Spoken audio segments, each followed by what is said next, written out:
Hello, and welcome to the final edition of Academic Matters. I'm Joe Marbach, the Provost at LaSalle University. In this first segment, I'm joined by Dr. Sharon Chain, who's the Associate Dean in the College of Arts and Sciences and is also an Associate Professor in our Department of Education. Sharon, welcome to the program. Thank you, Joe. Thank you for inviting me. Sharon, give me a little bit about your background and how you ended up at LaSalle, and so the folks at home have an understanding of where you're coming from in approaching your work as Associate Dean. Okay, I'm going to take you back to undergraduate work and how that leads into my being selected to come into LaSalle's education program. I was a teacher in New Jersey. I'm not sure you were aware of that, Joe. I didn't know that. For 5 years, and I was an elementary school teacher. First, second, third, fifth, and sixth grade. And that was the point in time in the mid-1970s when Public Law 94-142 was enacted, and that's now IDEA, the Individuals with Disabilities Education Act. And so when I was in the classroom, I was dealing with students who may have been identified after 1975, but I was in the classroom in 1973, and I was dealing with anyone and everyone. But at 1975, when this law was enacted, we were then going to move into a different era in education where we would pull out students for services. And I got a little concerned about knowing what to do with all of the special needs. And so that kind of led me back to a master's degree. Okay. And I stayed in New Jersey for that. I went to Glassboro, which is now Rowan University. They had a specialist degree in learning disabilities. So I tried to invest some time there to get more of an education and experiences with that. I'm not sure whether you remember this, but were you in New Jersey at the time, or were you still in Pennsylvania? No, I was in a Philadelphia resident up until 1989. Okay, all right. Well, in New Jersey, they had something called Project Child Find. And the whole intent was to find children who were between birth and 3 years of age who were not serviced and actually needed some services. So I worked with a social worker and a psychologist, and I was the educational assessor. And I was being trained in figuring out who had a learning disability or potential learning disability. And that was very interesting. So that was part of my work down at Glassboro. They also placed me in an internship at the Bancroft School in Haddonfield. Okay. And there, the services are provided for all kinds of disabilities. Mm-hmm. And I think when you're confronted with challenges like that you have never experienced before, it makes you reassess your own skills.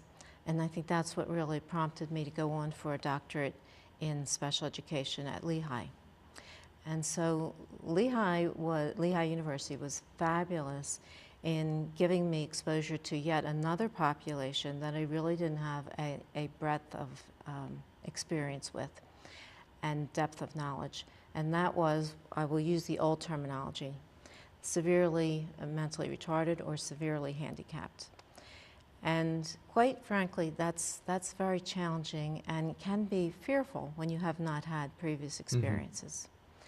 So I was brought into a program and offered grant work that would teach teachers and others how to deal with this new population, because we were also at the time of inclusion. Yeah, so this is at a period where the China, I don't know if the term was mainstream. Yes, or, yeah.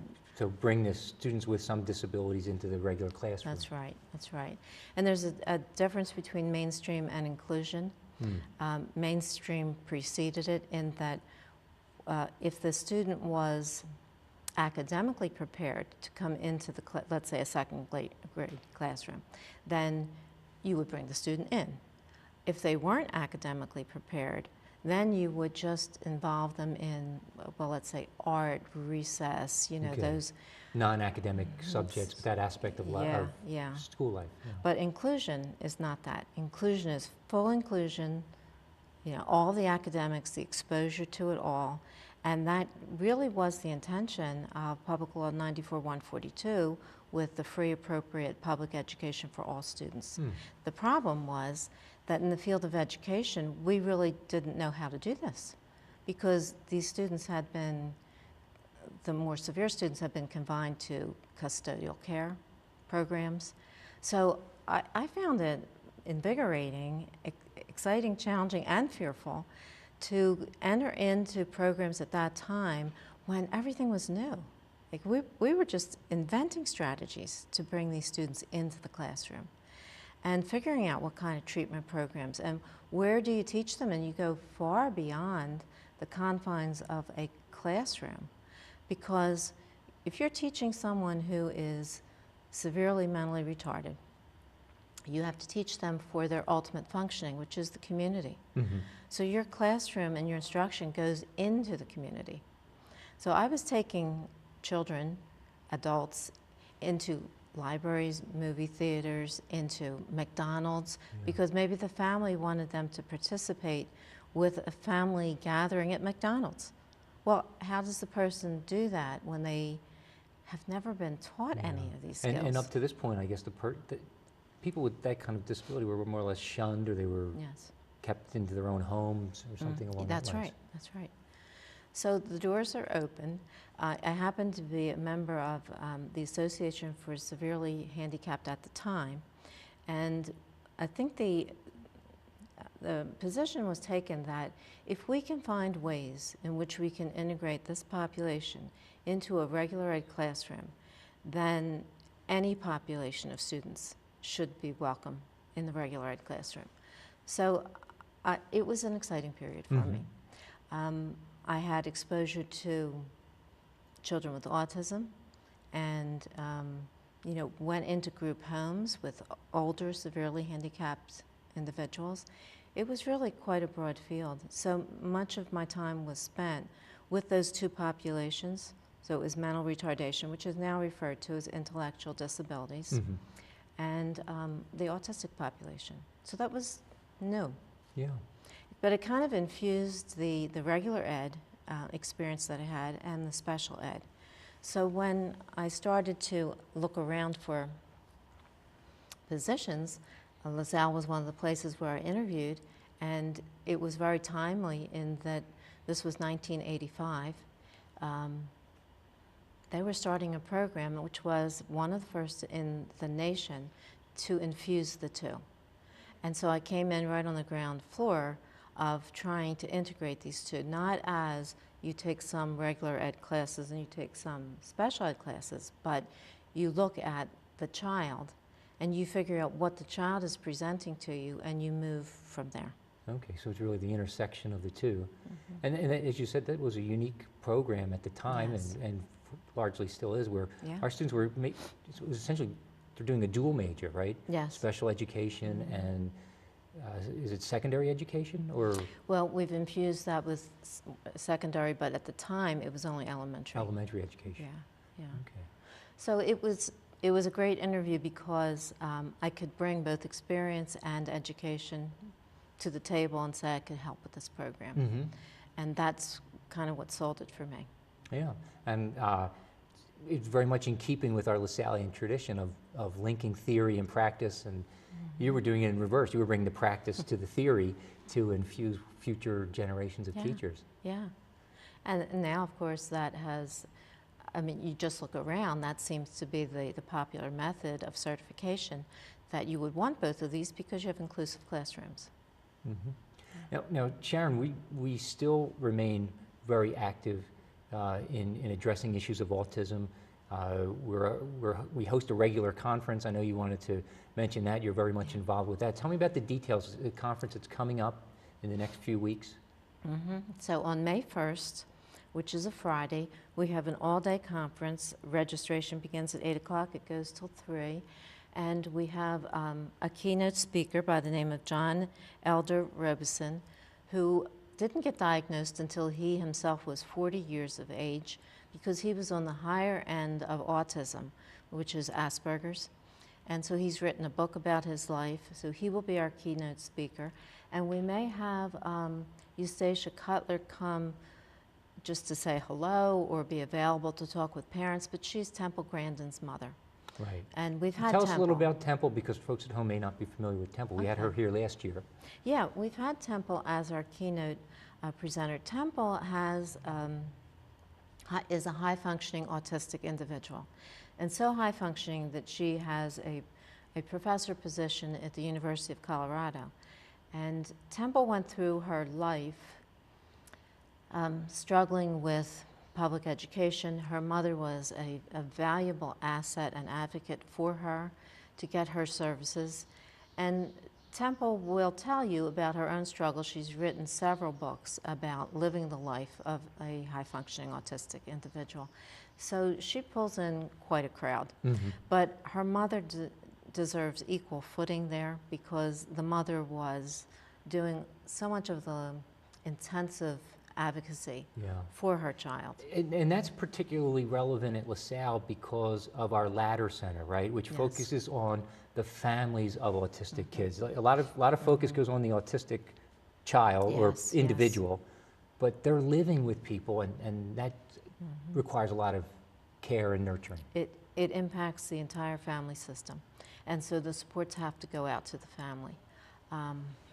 It's just interesting to hear Eustatia's point of view, because Eustacia has other children, and this, I believe, was her eldest daughter. But you know, how her life was impacted by having a child with autism. And now, and trying to get that child to a point where she became an adult who was independent and can advocate for herself. And it's beautiful to watch the two of them interact now, because we had them both at that conference. So, interesting stuff. Yeah. Sharon, we've got about a minute and a half left. I want to let you tell people how to get in touch and more about this conference, but who normally attends the conference? Who's this geared towards? Well, it goes back to your point about family. So we actually get a lot of family members here. We get professionals as well. A lot of students. There could be faculty from LaSalle and other areas. So at this point, we are trying to service a larger community. And make sure that people are informed. The focus of the conference this year is self-advocacy. So you're going to see a lot of presenters where you have a father and a son, or a mother and a daughter, who are presenting their multiple perspectives. Yeah. Okay. Now, Ladder Family Center is very helpful in that we've got access there to a number of disciplines, a number of professionals. So when we've got respite care available for families so that they can bring in the child, and the child will be educated by, we do have an educator there, and then the mother or father could receive some counseling. Okay. It will impact the marriage, so we actually have a family therapist. Sharon, we're just about out of time, so I want to thank you for that. If folks want more information, they can go to the Arts and Sciences website and look up Ladder. That's right. That's right. Thank you. My guest has been Dr. Sharon Shane, the Associate Dean in the School of Arts and Sciences here at LaSalle University. When we come back, I'll be joined by Christine Cahill, who is advisor to our athletics department. Thank you so much, Joe. You're welcome.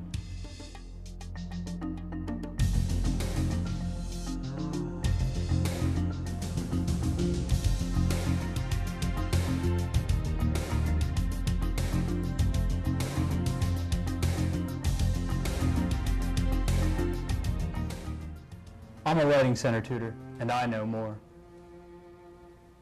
I'm an athlete, and I know more. I'm a professor, and I know more. I'm in Greek life, and I know more. I'm an RA, and I know more. If you see someone who may be at risk of sexual assault, step up and keep them safe. For more information about sexual assault and what you can do to prevent it, visit knowmore.org. Show your support by speaking out against sexual assault by using the Know More hashtag on social media. Hungry for LaSalle TV?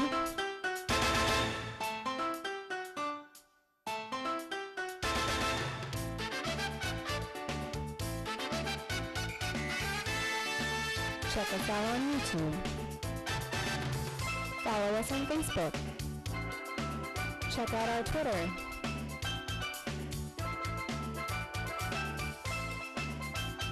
And continue watching LaSalle TV. Have you ever had someone repeatedly put their hands on you even though you were saying no? been threatened into an unwanted sexual activity? Each year, there there are almost 300,000 victims of sexual assault, unwanted touching, attempted rape, and committed rape and even receiving sexually threatening messages. are all forms of sexual assault. Anyone can be a victim No matter the age, gender, or ethnicity, take a stand. against sexual assault. There's something for everyone on South TV. I watch South TV. I watch South TV. The baseball team watches South TV. I watch the South TV. I watch South TV. Veo televisión de South.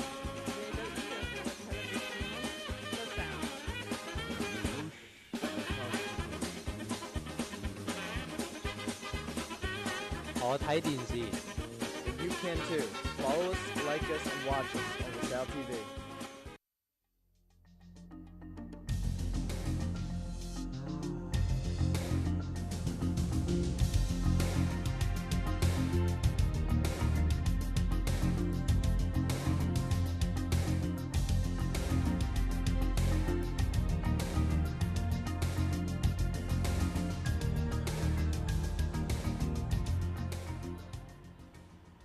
Hello again, and welcome back to Academic Matters.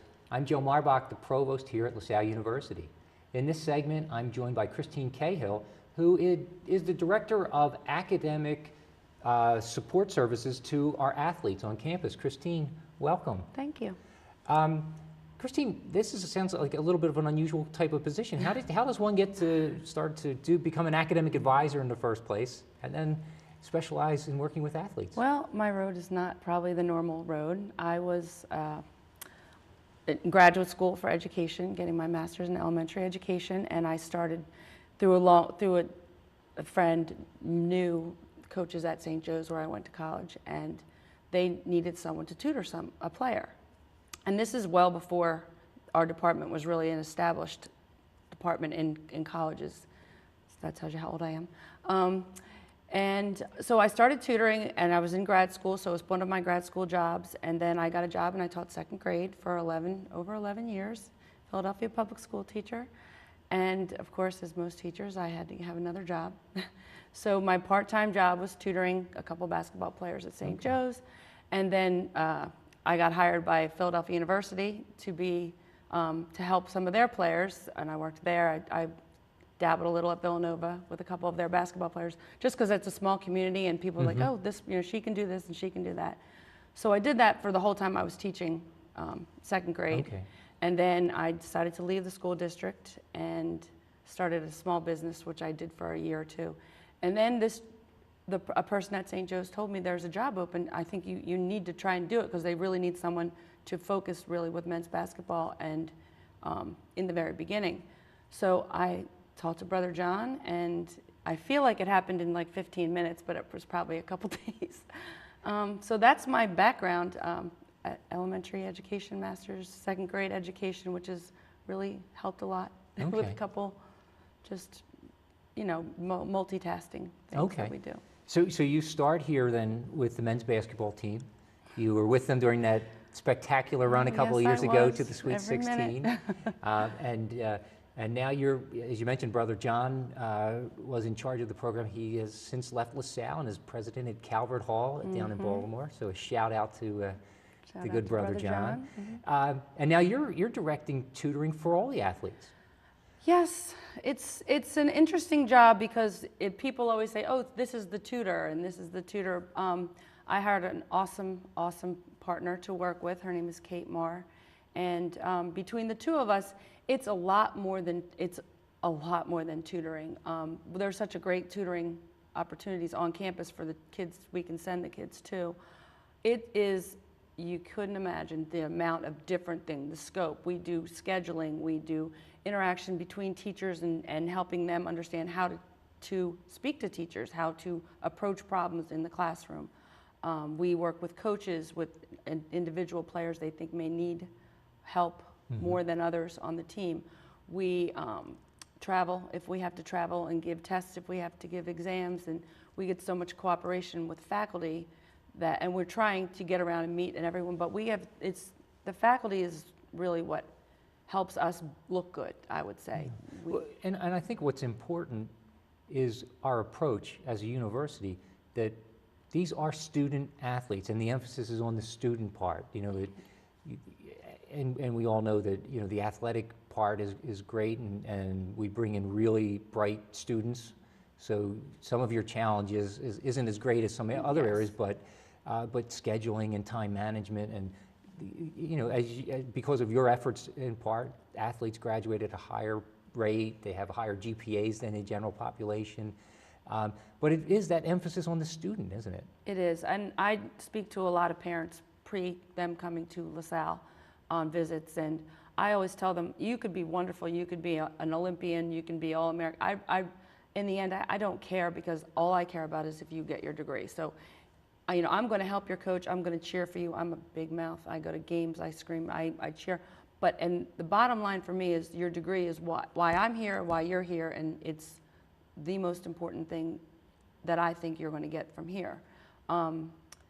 And I do take credit and get credit for these wonderfully smart people who don't really need me that much as tutoring, academic. But a lot of people, it's the having the person to go to that you know you can go to find something on campus that you need.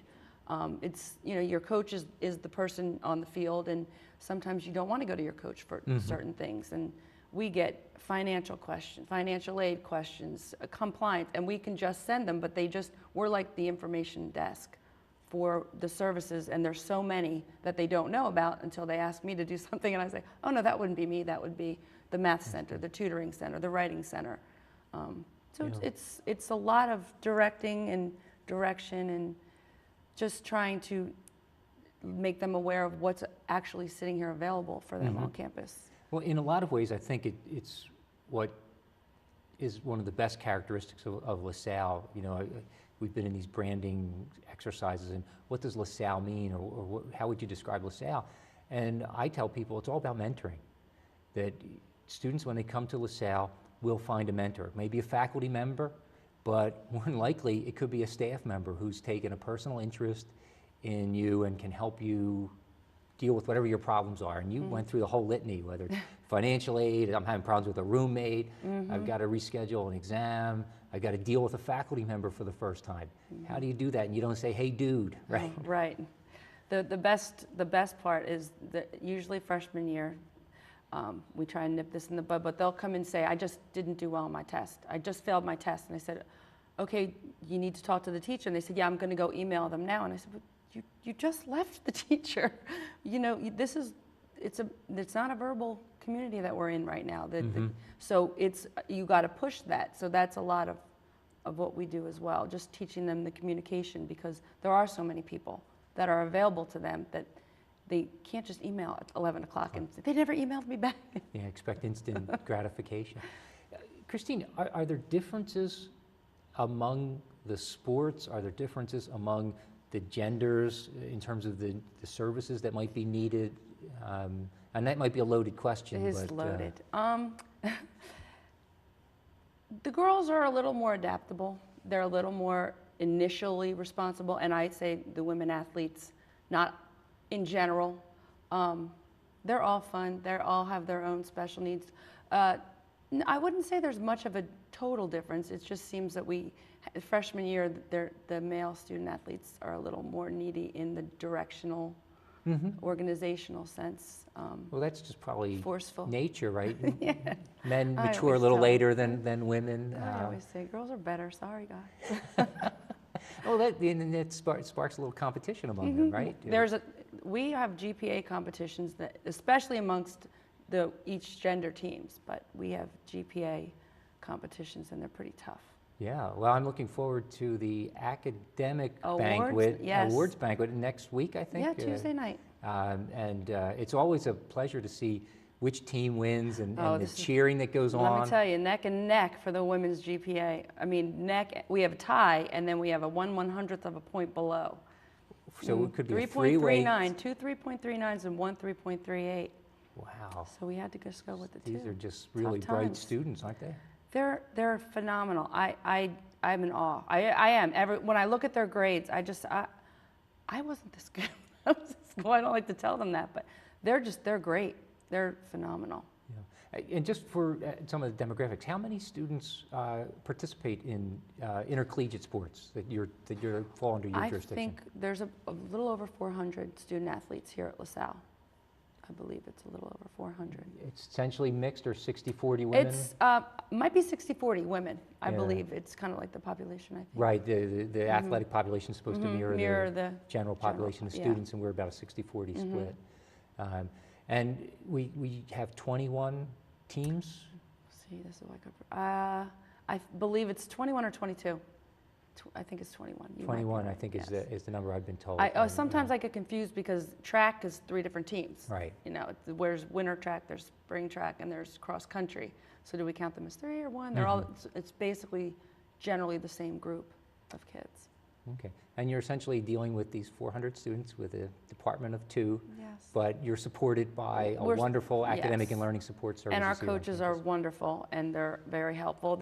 I joke to the parents, I said, we're the moms, they're the dads. If there's a problem, we tell them what it is, and we say, please take care of that. And that is what they do. So it's beautiful because we're not really the disciplinarians of anything that goes wrong so much as the teller, like I'm Okay. the tattletale. So wait till Dad comes home. That's exactly, wait till I get on that email or call your coach.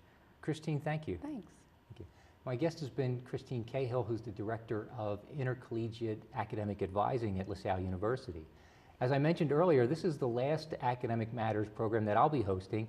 I'm leaving LaSalle University and heading to Georgian Court University to assume the presidency there. It's been a great 4-year ride here at Academic Matters. I want to take time to thank my associate producer, Donna Menkovich, in my office, and my other associate producer and executive producer of the show, Tanya Ellis, who's working in the background. I've had a lot of great student support, student workers who are behind the cameras. I thank all of them for what's been over 30 shows and 110 guests. I've enjoyed my time. Thank you for watching. And in the immortal words of Porky Pig, that's all, folks.